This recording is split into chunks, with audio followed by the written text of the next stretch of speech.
2025 నాడు మధ్యాహ్నం 2 గంటల సమయంలో పాతపట్నం మండలంలో గల కాపు గోపాలపురం జంక్షన్ వద్ద గంజాయితో పట్టుబడిన నిందితులను అరెస్టు చేసి వారి వద్ద నుండి 20.540 కిలోల గంజాయిని మరియు 2 సెల్ ఫోన్లను పాతపట్నం పోలీసు వారు స్వాధీనం చేసుకున్నట్టు టెక్కల డీఎస్పీ డిఎస్ఆర్వీఎస్ఎన్ మూర్తి ఆదివారం నాడు పాతపట్నం పోలీస్ స్టేషన్లో ప్రింట్ ఎలక్ట్రానిక్ మీడియా పాత్రికేయులతో సమావేశం నిర్వహించి ఆయన మాట్లాడారు.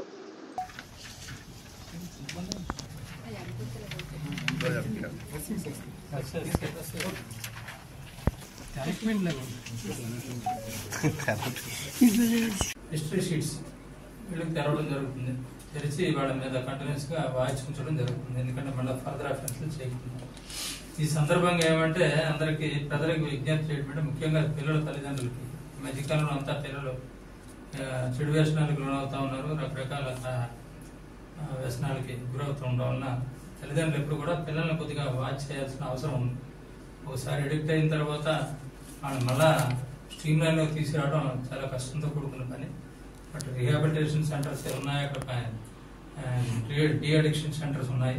డీ అడిక్షన్ సెంటర్స్ కి పంపించడం ఇదంతా జరుగుతుంది. కానీ ముందుగా మన జాగ్రత్తలో మనం ఉండడం అవసరం. ఈ క్రమంలో మనకి ఎస్ఐ గారికి, ఇన్స్పెక్టర్ గారికి వచ్చిన సమాచారం మేరకు రవాణా చేస్తున్నారని చెప్పేసి సమాచారం మేరకు వీళ్ళు అక్కడికి వెళ్ళేసరికి ఇద్దరు వ్యక్తులు ట్రాన్స్పోర్ట్ వాళ్ళ ఒకరి దగ్గర నుంచి ఒకరు ఎక్స్చేంజ్ చేసుకుంటూ ఉండగా పట్టుకోవడం జరిగింది. వాళ్ళని విచారణ చేస్తే వాళ్ళ తాలూకా పేర్లు వివరాలు ఏం చెప్తున్నారంటే, సాగిపల్లి పవన్ ఎలియాస్ రోషన్ ఎలియాస్ రోషి అనే అతను అలుదు గ్రామం సారాకోట మండలం సంబంధించిన. ఇతనికి గతంలో ఈ గంజాయి తాగే అలవాటు ఉంది. ఈయనేమంటే గంజాయి తీసుకొస్తూ ఉంటాడు వేరే వాళ్ళ దగ్గర నుంచి. ఎక్కడి నుంచి తీసుకొస్తున్నారని అడిగేసరికి పర్లాకమిడి దగ్గర ఉన్న జాజ్పూర్ గ్రామానికి చెందిన అశోక్ కుమార్ పానిగ్రాహి అని చెప్పి ఈయన నాకు ఇస్తూ ఉంటాడని చెప్పి చెప్పడం జరిగింది. వీళ్ళిద్దరూ కూడా ఆయన అక్కడి నుంచి తీసుకొచ్చి ఈయనకి ఇస్తూ ఉంటే ఈ క్రమంలో పట్టుకోవడం జరిగింది. అయితే వీళ్ళ తాలూకా యాంటిసిడెంట్స్ గత చరిత్ర వెరిఫై చేస్తే ఈయన పవన్కి ఆముదరావలస ఇచ్చాల పోలీస్ స్టేషన్లోను, అలాగే పానిగ్రాహికి ఇచ్చాపురం పోలీస్ స్టేషన్ కూడా గతంలో కేసులు ఉన్నాయి. అంటే వీళ్ళంతా పాత నేరస్తులు కాబట్టి నిన్న ఎస్పీ గారు లాంచ్ చేయడం జరిగింది. స్టేట్ గవర్నమెంట్ పాలసీ ప్రకారం దాన్ని అందరూ ఉపయోగించుకోవాలని చెప్పేసి కోరుతా ఉన్నాం.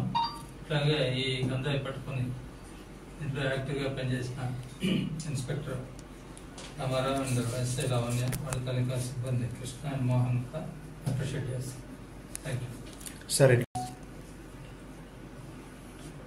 సార్, ఇది మనకి బార్డర్ ఏరియా అవ్వడం వల్ల ఈ గంజాయి కేసులు అనేది ఎక్కువగా ఉన్నాయంటారు. ఒక రకంగా కారణం. ఎందుకంటే ఒరిస్సాలో మరి వాళ్ళు కూడా చేస్తా ఉన్నారు. ఒరిస్సా పోలీసు కూడా తీసుకున్నప్పటికీ చర్యలు తీసుకున్నప్పుడు ఈ నేరస్తులు ఏంటంటే చాలా అవకాశం తీసుకొని ఇటువైపు మన వైపుగా తీసుకొచ్చి ఇట్లా విశాఖపట్నం మీదుగా వేరే రాష్ట్రాలకు తీసుకెళ్తా ఉన్నారు.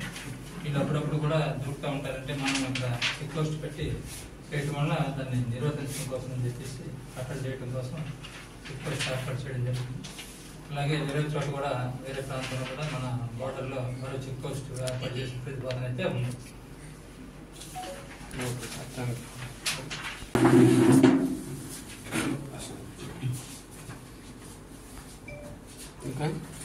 Okay sir.